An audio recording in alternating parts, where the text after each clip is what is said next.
The first critical failure of Operation Market Garden occurred not at Arnhem, but 50 miles to the south, at a small Dutch town called Sun. On September 17, 1944, the American 101st Airborne Division, the Screaming Eagles, landed in the Netherlands with a crucial mission: secure the bridges along Highway 69, the single road that British XX Corps would need to race north to Arnhem. Their most important objective was the bridge over the Wilhelmina Canal at Sun, a 100-foot wide water obstacle that could stop an armored advance dead in its tracks.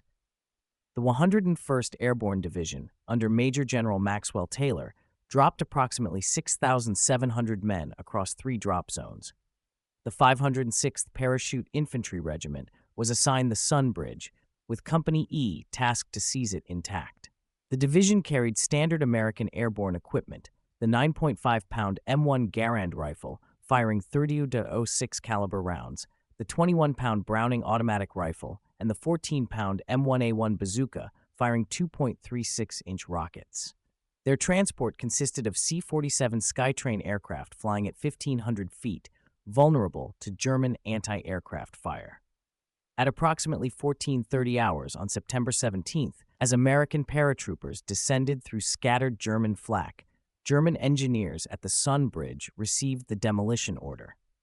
The bridge was prepared with standard German demolition charges: 200 kilograms of TNT, placed in strategic locations on the bridge's support structures. The 506th PIR landed approximately 1 mile from the bridge and immediately began their advance. But they faced unexpected resistance from German training units and Luftwaffe ground personnel who had been alerted by the earlier airborne landings. The race against time became a tactical nightmare. As Company E approached the bridge at approximately 16 hours, they were still 300 yards away when a massive explosion ripped through the structure. The German demolition team had detonated their charges precisely as the first American scouts reached effective small arms range. The 200 kilograms of TNT lifted the central span completely out of the water, collapsing it into the canal. The bridge that was supposed to be captured intact now lay in ruins, its steel girders twisted and submerged. This single demolition created an immediate 36-hour delay in the entire Market Garden timetable. British XXX Corps, advancing from the Belgian border, reached the destroyed bridge at approximately 08 on September 18th. Royal Engineers now faced the monumental task of building a Bailey Bridge across the 100-foot gap. The standard Bailey Bridge components each weighed between 1,500 and 3,000 pounds, requiring heavy equipment and precise engineering under constant German artillery and small arms fire. Construction began at 09:30 and continued through the day and night. The strategic consequences of this initial failure cascaded through the entire operation. The 36-hour delay at Sun meant that XXX Corps arrived at the next major obstacle, the bridge at Nijmegen, a full day behind schedule.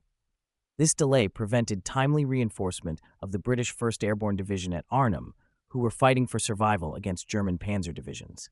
The carefully synchronized timetable of Market Garden, which required precise coordination between airborne and ground forces, was shattered at the very first major water crossing. The legacy of the Sun Bridge failure reveals fundamental flaws in airborne doctrine. The assumption that lightly armed paratroopers could seize and hold bridges against prepared defenders proved dangerously optimistic. The 101st Airborne, despite their courage and determination, lacked the heavy weapons and immediate firepower to overwhelm German engineers with demolition charges already in place. This first critical failure set in motion the chain of events that would doom Operation Market Garden, proving that in airborne operations, minutes mattered more than miles, and a single demolished bridge could determine the fate of an entire campaign.